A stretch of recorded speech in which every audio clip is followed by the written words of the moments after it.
Selamat pagi, Oma Opa, Bapak Ibu, saudara-saudari yang terkasih dalam Kristus. Kembali lagi bersama saya Joshua dan Mbak Harto.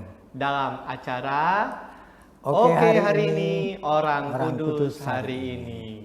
Selamat pagi Mbak Harto. Selamat pagi Mas Yesua. Apa kabarnya Mbak hari ini? Ya luar biasa, saya sehat. Luar biasa.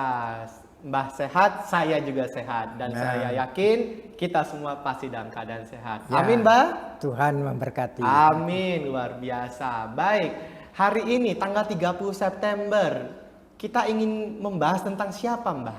Santo Hieronymus Oh, atau oke. dengan kata nama lain yaitu Santo Jerome. Santo Jerome, Santo Hieronymus. Wah, ini pasti tidak asing ya, Santo Hieronymus. Boleh diceritakan Mbah, siapa itu Santo Hieronymus dan sosok kiprahnya dalam gereja Mbah? Dia seorang yang pemuda yang cerdas. Oke. Lalu oleh orang tuanya dia disekolahkan di sekolah kafir. Jadi bukan ke sekolah agama. Oleh karena itu dia juga menikmati kebudayaan kafir. Baik. Kafir semua dinikmati dan senang sekali dia. Karena di Roma pada waktu itu ya, itu memang ada kebudayaan Kristen dan kebudayaan non-Kristen. Yang non-Kristen itu menarik perhatian seperti cerita-cerita dari para dewa-dewa itu ya, seperti Jupiter dan sebagainya itu. Nah, pada suatu hari dia itu mendapat penampakan dari Tuhan Yesus tadi. Ditanya oleh Tuhan Yesus, "Hai, kamu siapa?" "Saya Hieronymus."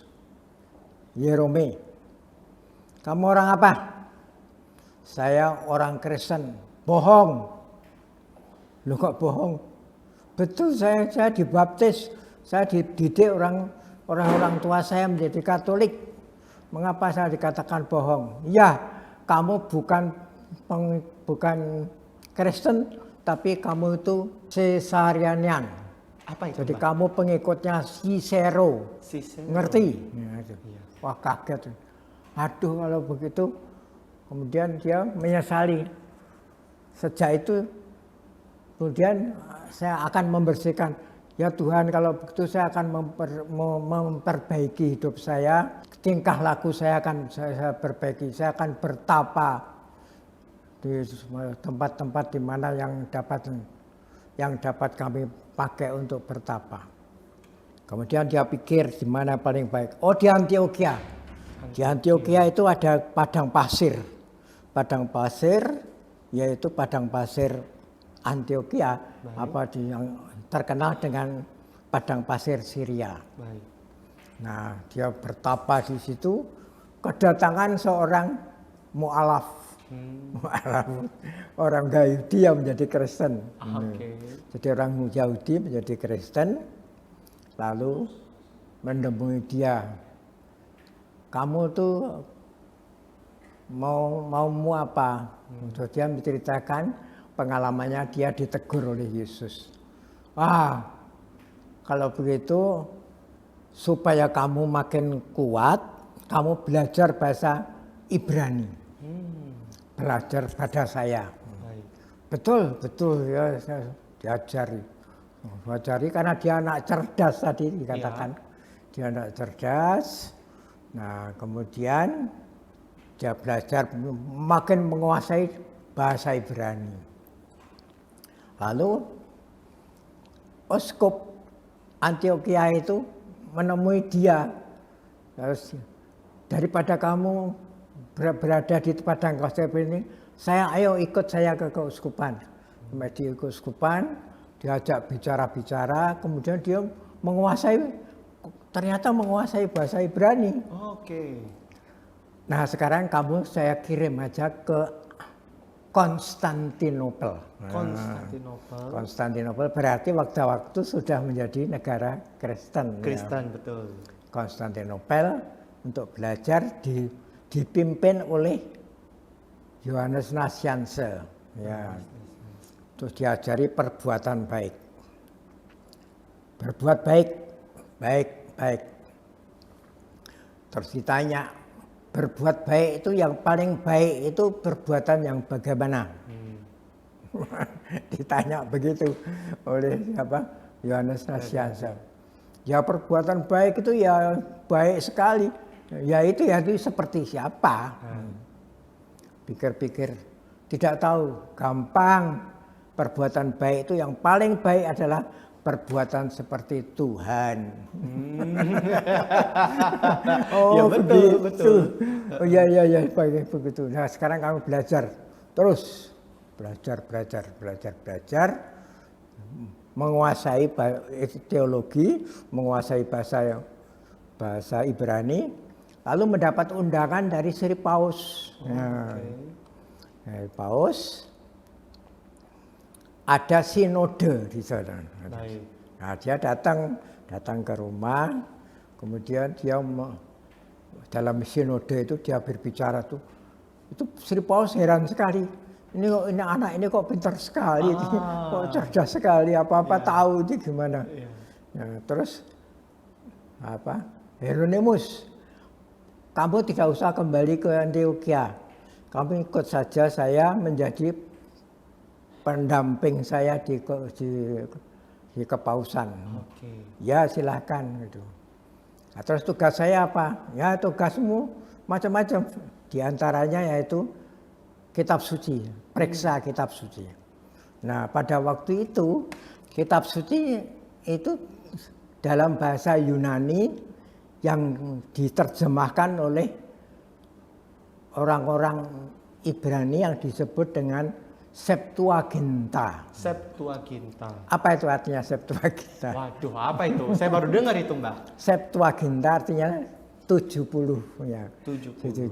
Jadi dulu itu patriark di Syria, itu Alexandria ya.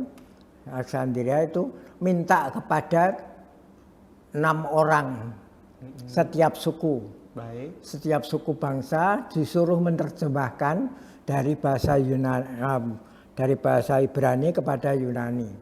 70. Jadi karena suku itu ada 12 kan? Iya. 12 kali 6 berapa? 12 kali 6 72. Ah, 72. Baik. Nah, tapi namanya tetap ya Septuaginta ya. Baik. Septuaginta diperbaiki itu diterjemahkan sudah dipergunakan beratus-ratus tahun itu. Diperiksa oleh Hieronymus. Wah banyak yang salah, banyak yang tidak benar nih terjemahannya keliru ini terus. Terus dia lapor pada Sri Paus. Gimana ini harus saya ganti? Ganti saja. Ganti yang benar bagaimana ganti saja. Kemudian semua diganti terus. Dulu cuma 5 kitab itu. Baik. Yang disebut Pentateuch. Pentateuch itu 5 kitab suci, yaitu Kejadian, Keluaran, kemudian Imamat, Bilangan, Ulangan dan Bilangan, gitu. Nah itu diterjemahkan oleh Hieronymus itu. Nah terjemahan yang baru itu diberi nama Vulgata. Jadi dulu namanya Septuaginta, sekarang menjadi Vulgata. Wah menjadi kuat sekali sekarang. Ini menjadi pemersatu seluruh agama Kristen. Karena ini ajaran yang benar ya seperti ini begitu. Nah, terus oleh si Hieronymus itu. Hieronymus kemudian dia mempunyai quote yang paling terkenal itu. Apa itu, Mbak? Barang siapa tidak mengenal kitab suci, dia tidak mengenal Yesus, tidak mengenal Kristus. Baik. Nah, itulah. Maka sampai sekarang Hieronymus itu dikenal dengan nama yang luar biasa dan bukunya sampai sekarang namanya pakai Vulgata. Baik. Nah, Vulgata. Dari 5 buku itu kemudian berkembang yang diterjemahkan ya, makin tambah sampai sekarang ini, sampai menjadi 73 kitab. Ya. Jadi 73 itu termasuk perjanjian baru ya. Jadi yang perjanjian lamanya kan tidak sampai sekian. Nah sampai di situ si Hieronymus diangkat sebagai seorang kudus yang sungguh-sungguh berharga. Nah, itu saja. Itu yang menarik perhatian kita itu ya. Itu. Bagaimana? Luar biasa sekali ya. Jadi seorang Hieronymus tadi Mbah ceritakan dia adalah seorang pemuda yang cerdas pada awalnya, lalu akhirnya berbalik gitu ya kepada Tuhan, ditegur waktu itu Mbah bilang, apakah kamu seorang Kristen? Iya, saya seorang Kristen. Bohong gitu katanya tadi Mbah bilang ya. Jadi memang Yesus yang Yesus yang menegur langsung. Nah, jadi dari situlah akhirnya Hieronymus dengan kecerdasannya itu ya ke Antioquia, lalu bahkan sampai ke Roma, dan sampai membuat tadi Sri Paus kaget gitu. Wih, kok cerdas sekali manusia satu ini. Dan akhirnya sampai detik ini kita mendapat satu warisan yang penting, yaitu penerjemahan kitab suci Alkitab menjadi Alkitab Vulgata yang kita pakai sampai sekarang. Luar biasa sekali. Jadi memang betul Santo Hieronymus ini sosok yang dari kecilnya dia sudah cerdas, dan kecerdasan itu digunakan untuk memuliakan Tuhan. Baik, luar biasa sekali. Baik, terima kasih banyak Mbah Harto sudah membagikan kisah tentang Santo Hieronymus, sosok yang luar biasa, dan tentu kita tidak asing dengan beliau ini. Dan sebelum kita mengakhiri perjumpaan kita, marilah kita berdoa bersama. Dalam nama Bapa dan Putra dan Roh Kudus. Amin. Santo Hieronymus, doakanlah kami.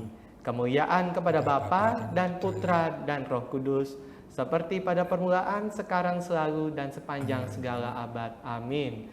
Dalam nama Bapa dan Putra dan Roh Kudus. Amin. Mungkin Mbah, sebelum kita menutup, kita ulang lagi satu kali. Apa quote dari Santo Hieronymus, Mbah? Tidak mengenal kitab suci berarti tidak mengenal Kristus. Wah, luar biasa. Tidak mengenal kitab suci, tidak mengenal Kristus. Baik, terima kasih Mbah Harto, terima kasih Oma Opa, Bapak Ibu Saudara-saudari atas kebersamaan kita pada hari ini. Dan sampai jumpa di acara Oke hari ini, Orang Kudus hari ini berikutnya.